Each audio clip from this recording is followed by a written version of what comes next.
सहरी के ताल्लुक से चंद सवालात आपसे करने हैं। सहरी नहीं कर सके तो अब रोज़ा किस तरह जारी रखें? सहरी तो पानी पीकर भी हो सकती है, एक खजूर खाकर भी हो सकती है। सहरी रोजा रखने वाले के लिए सुन्नत है। अगर सहरी के बगैर भी कोई रोजा रखता है, रोजा हो जाता है। जो लोग बगैर सहरी के रोज़ा रख लेते हैं, क्या वो गुनहगार हैं? गुनाहगार नहीं है। जो टीवी पर अजान होती है, इससे सहरी इफ्तारी की जा सकती है? एतमाद नहीं करना चाहिए कि अब जैसे कराची में भी इलाके बदलते हैं तो कुछ टाइम बदलता है, लेकिन हमारे यहाँ तो पूरे कराची को जो कवर कर लेना उस टाइम पर ये इफ्तार सहरी के ऐलानात की तरकीब होती है। लेकिन हर चैनल ये करता हो ये जरूरी नहीं है, ये एहतियात है। क्या सहरी करने के बाद दुआ कबूल होती है? सहरी के बाद दुआ कबूल होती है। सहरी किस चीज़ से करना सुन्नत मुबारक है? खजूरों का तो हदीस पाक में तज़किरा है। अल्लाह पाक के प्यारे हबीब सल्लल्लाहु अलैहि वसल्लम ने इरशाद फरमाया, निअमत सहूर तमर, यानी खजूर बेहतरीन सहरी है।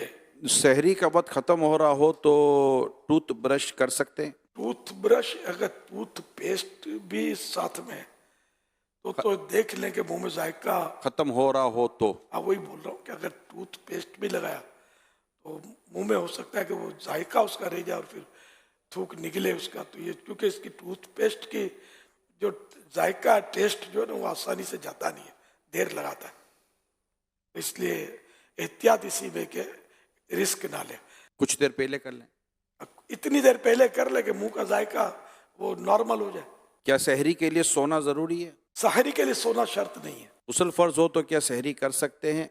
क्या रोज़ा भी रख सकते हैं? हाथ धोकर कुल्ली करके सहरी कर सकते हैं। अगर किसी ने रोज़ा भी रखा इस हालत में तो रोज़ा फ़र्ज अदा हो जाता है उसका। लेकिन ये कि अगर नमाजें भी कदा हो जाती हैं तो फिर तो सख्त गुनाहगार है।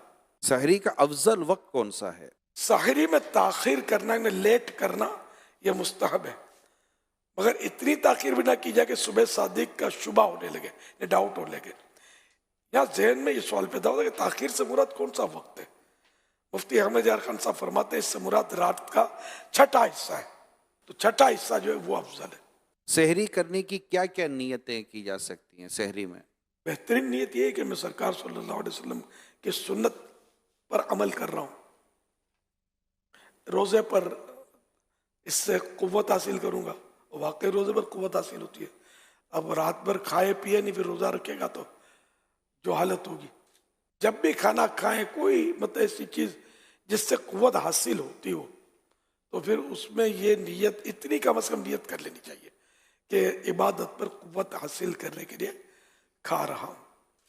इन्हें कि बिस्मिल्लाह पढ़ के खाऊंगा, सहरी के बाद दुआ करूंगा कि सहरी के बाद दुआ कबूल होती है। तो इस तरह मजीद नियतें इजाफा कर सकते हैं। रोज़े की नियत क्या ज़बान से करना ज़रूरी है? नहीं, दिल में नियत होना काफ़ी है। अब दिल में नियत है और ज़बान से कह लेना अच्छा है। क्या महले की आखिरी अजान तक सहरी का? जब अजान से सहरी का ताल्लुक ही नहीं है तो आखिरी हो या पहली हो, अगर सुबह सादिक से पहले अजान हुई तो अजान दोहरानी पड़ेगी, और अगर सुबह सादिक से बाद हुई तो अजान सही हुई। अगर इस पर किसी